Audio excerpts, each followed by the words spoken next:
chaîne de la diaspora congolaise. Pasteur Moto, papa. Pour l'église catholique, la RDC, va organiser ce marche pacifique. Parce que nous, dans le cadre de la Monseigne Nzambe, le message est fort au niveau de la date de l'église catholique. Pour la réaction de la Liboso, et que Batunyoso, sans distinction, catholique, protestant, qui manguiste, réveille, basala inanime derrière idéal Oyo, il y a cardinal Mosengo. Parce que Kanambe a okende na tour mon côté, tout na tour mibalete. Pour la Bible écoute, Mireille à Jéricho et quoi la 7e fois. Donc il faut tout multiplier. Bango baza kuna, ba multiplier, ba marche, ba activité, réaction là et liboso ya ngwana. Ce point là bandeko pasteur au bazana Congo na bazo petisa bandini baso déjà bandini na bango ba adeptes na bango ba participer na action de l'église catholique. Message ni nous apona pour la team ya bango. On a ba pasteur nyonso o baza ko interdire bandini. Bakota en action au catholique aza ko mener nazali contre bango parce que eza lelote depuis longtemps tu dis que ba pasteur o baza na RDC surtout ba pasteur o ya likolo wana o to benga ba grand baza corrompu oui vous êtes pasteur non baza pasteur mais na partager idéalement côté là-bas donc baza corrompu depuis longtemps bazo ba mbongo ba vandanye et puis l'hypolite Kavambe a manipulé bango commission la TV à chaque fois ça va déclaration contre. Alors là étant que Moussa Nzambe je condamne na condamner ma passer nous sommes allés contre. Oyo bali ko se manifester batikala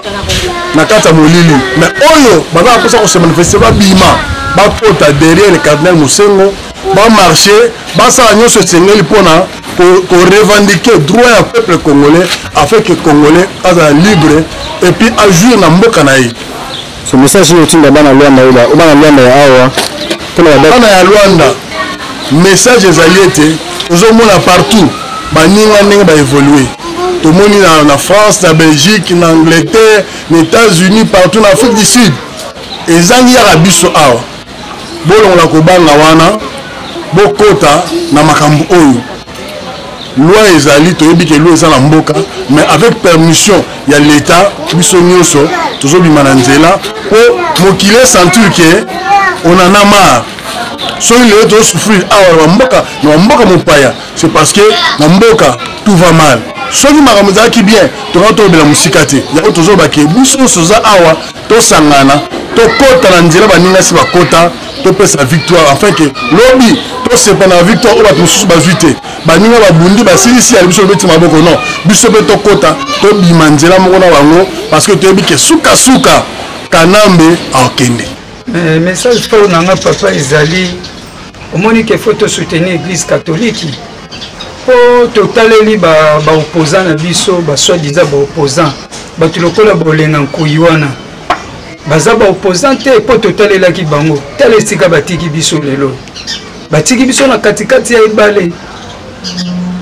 bango bazwi ba sauvetage bakimi na ngambu mususu na ngambu ya Hippolyte Kanambe.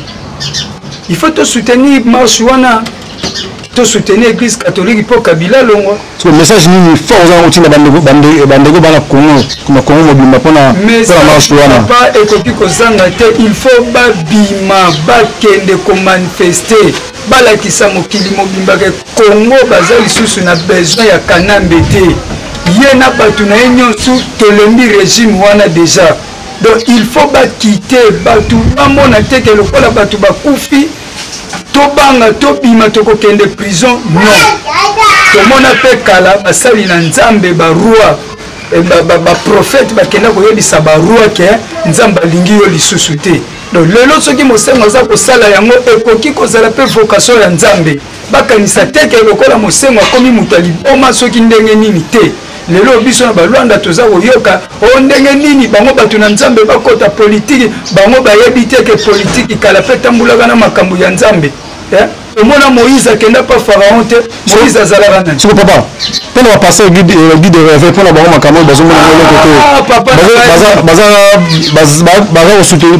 l'église catholique te l'église protestante surtout bango nde penza ba église wana eza badigablo nde ya kokanga wana eza lisusu l'église te papa wana ekomi badigablo bino boza kosoutenir régime oyo baza na makila ya bakongole na maboko oyo bazoboma bato butu mpe moi baza kolemba te bino boza kosoutenir bango wana baza bapaster te wana bakomi basali na satan c'est message notina bango bapaster surtout ape na loi ntomo bango baza ebele papa baeglise na bango si ekomi kokangama bango moko bakomi koluka bisika nini oyo bakokima mpo bamoni ke moto baza kosoutenir esa komi na suka bakomi koluka moyen nini batika ye papa awa baza lisu na place te ndeko na ngai message notina bandeko mpe bana lwanda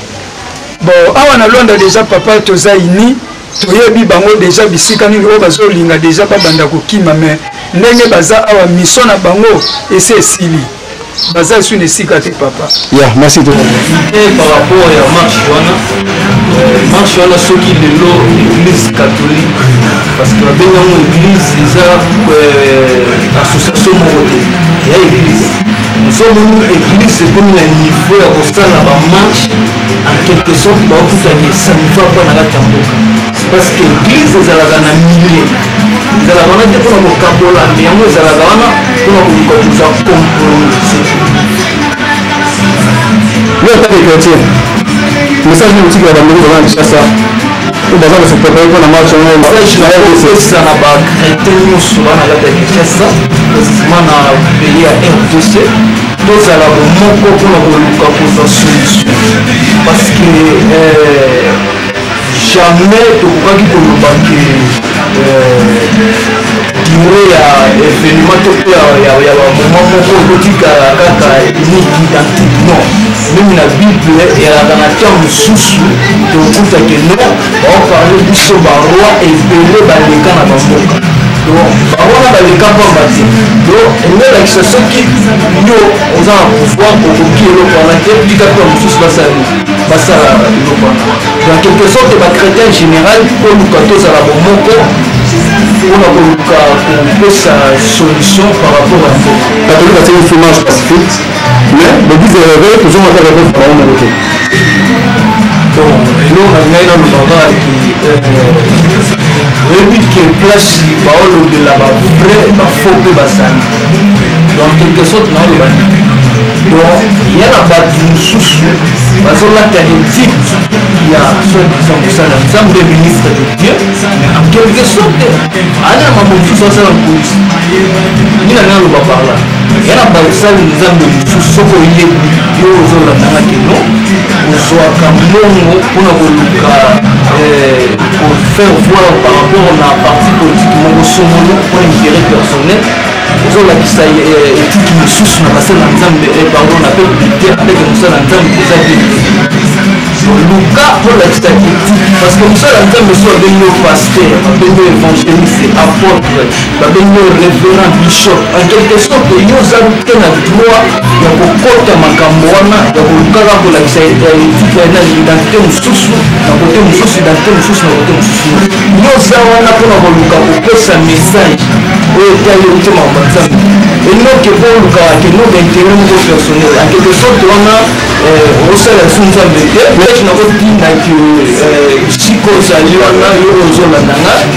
ekomi ntango oyo efo toluka nini yango efo tosala mpona mboka na biso parce que